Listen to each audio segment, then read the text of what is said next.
Hello students, how are you? We were doing history chapter 2 regional kingdom 1 and this will be video number 3. In my earlier videos we had already discussed about North India. Remember we discussed about Rajput clans, Ghaznavid. Today in continuation to North India we will be discussing about the struggle for Kannauj, the Palas, the Gurjara Pratiharas, and then we will move to the Deccan. So shall we start? Okay, so we'll start with struggle for Kannauj.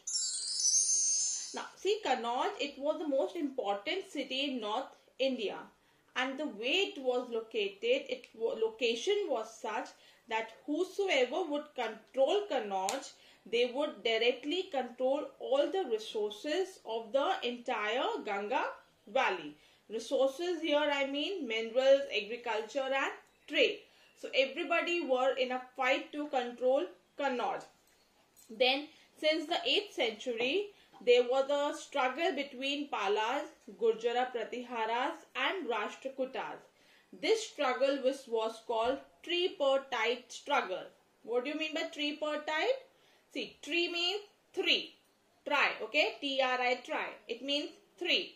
So, tripartite struggle is that struggle which involves 3 parties or which consists of 3 parties.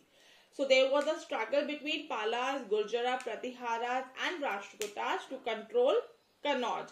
And this struggle, it lasted for around 2 centuries and it also weakened the 3 dynasties. Clear? Next was Palas. Now Palas, they ruled the region which was covered by the present day states of Bihar, Jharkhand and West Bengal. Here the first ruler was Gopala. Along with Gopala, Gopala was the first ruler. He along with his son Dharampala expanded and strengthened the kingdom. You know, during the Pala kings, there was a great prosperity in the kingdom because they encouraged trade with Southeast Asia. Palas, they were also the followers of Buddhism. How can we say that they were followers of Buddhism? Because during their time period, they built many stupas. They gave money to monasteries. But in the 12th century, they were succeeded by the rulers of Sena dynasty. Clear? Clear about Kannauj? Clear about Palas? Palas were followers of Buddhism. Very good. Who was the first ruler?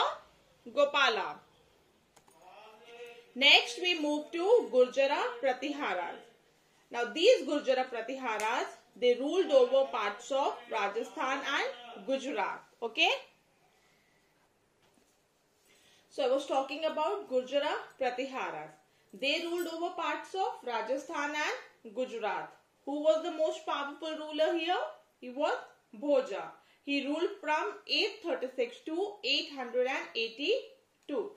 Bhoja, he conquered Kannauj and made it his capital.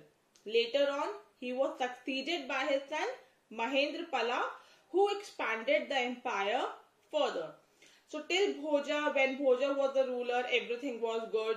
Then his successor, that is his son Mahendrapala, became a ruler. Then also everything went on smoothly. But his successors, they were not that strong. They were very weak and they could not defend the kingdom from different kings invading the kingdom. Therefore, in 1018, Mahmud of Ghazni defeated the Pratihara ruler and this dynasty came to an end. Got it? So now we are complete. We are done with our North India. We will move to Deccan. Now before starting Deccan, you should know what is Deccan. What is that area? See, the area that lies between Narmada and Krishna river, that is called Deccan. Remember this, okay? If you are asked what is Deccan, that area which lies between Narmada and Krishna river, that is known as Deccan. And in the starting of the chapter, I told you who were the most powerful rulers in the Deccan. They were Rashtrakutas. Remember that? So we'll start Deccan with Rashtrakutas. Okay. So Rashtrakutas, they rose to power in the 8th century under Danti Durga. Danti Durga was the king at that time, and under him only this dynasty it rose to power. Then he and his successor Krishna I consolidated. Consolidated means to bring together. They brought together the Rashtrakuta rule in the region of present day Maharashtra. These Rashtrakutas, they fought against the Palas, they fought against the Gurjara Pratiharas in the north. Now when we talk about north, they fought against Palas and Gurjara Pratiharas. When we talk about south, they clashed with the Pallavas, Pandyas and Cholas. So you can see they were continuously involved in war. And when any kingdom, they are continuously involved in any wars, this definitely in a gradual period of time weakened the kingdom. So therefore, when they were continuously involved in the war, it weakened the Rashtrakutas considerably. And then they were overthrown in the 10th century. Okay. Rashtrakutas, they were patrons of art, architecture and literature. Patrons means person who supports. They were in support of art, architecture and literature. Then this Kailash temple and Ellora, rock cut caves at Elephanta, these all were made during the time of Rashtrakutas only. Got it? At last, they also encouraged the growth of regional languages, especially Kannada. Understood? So, which century they rose to power? They rose to power in the 8th century. Under whom? Danti Durga. They fought with, in the north, Palas, Gurjara Pratiharas. Then in the south, Pallavas, Pandyas and Cholas. Then they were patrons of art, architecture and literature. Clear? Now, apart from Rashtrakutas, there were other small kingdoms in the Deccan. Let us see those kingdoms now. First is Yadavas of Devagiri. Now, Bhilamma founded the kingdom in the 12th century. This kingdom was founded by Bhilamma in the 12th century. Soon after, the Yadavas consolidated themselves in the region between Narmada and Godavari river. This kingdom was very rich because there was a lot of trade happening there. But in 14th century, Khalji rulers annexed their territories. Annexed means captured their territories. Understood? So Yadavas of Devagiri, it was founded by Bhilamma in the 12th century.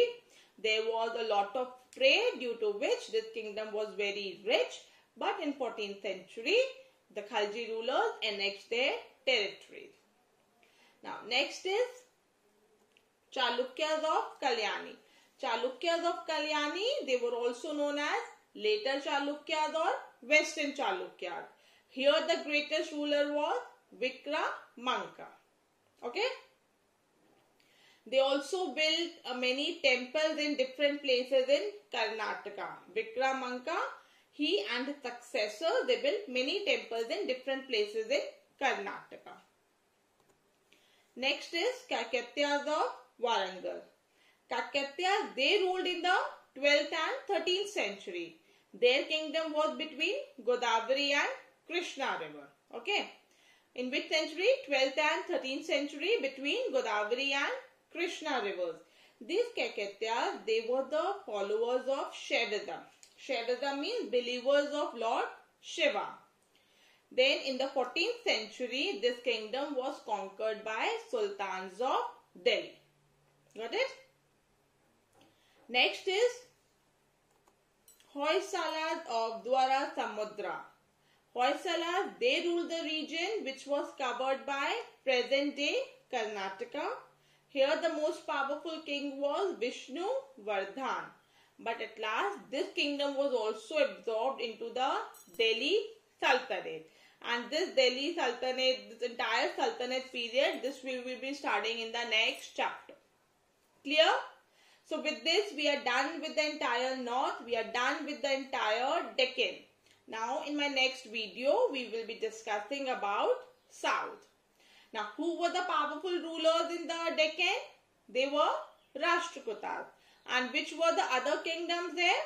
First is Yadavas of Devagiri, then Chalukyas of Kalyani, then Kaikatyas of Warangal, and then Hoysalas of Dwara Samudra. Clear? Done with this? Okay, let's move to the assignment now.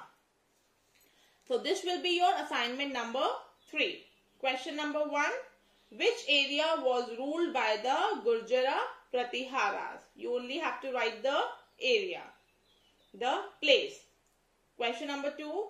How can you say that the Palas were followers of Buddhism? If you will go back to the video where I was explaining about Palas, you will get this answer. Question number 3. What was the main reason that Rashtrakutas were overthrown? What was the reason that Rashtrakutas were overthrown? You remember when I was explaining you Rashtrakutas, I told you that they fought with Palas, they fought with the Gurjara Pratiharas. In south they clashed with Pallavas, Pandyas and Cholas. And what happened when any kingdom is continuously involved in wars? At the last, it weakened the kingdom. Okay. So, due to so many wars, Rashtrakutas were also weakened. So, if you will see the video, you will get this answer. Also, you all are having your books now. Take your books also for your reference and write these answers. Okay. Thank you.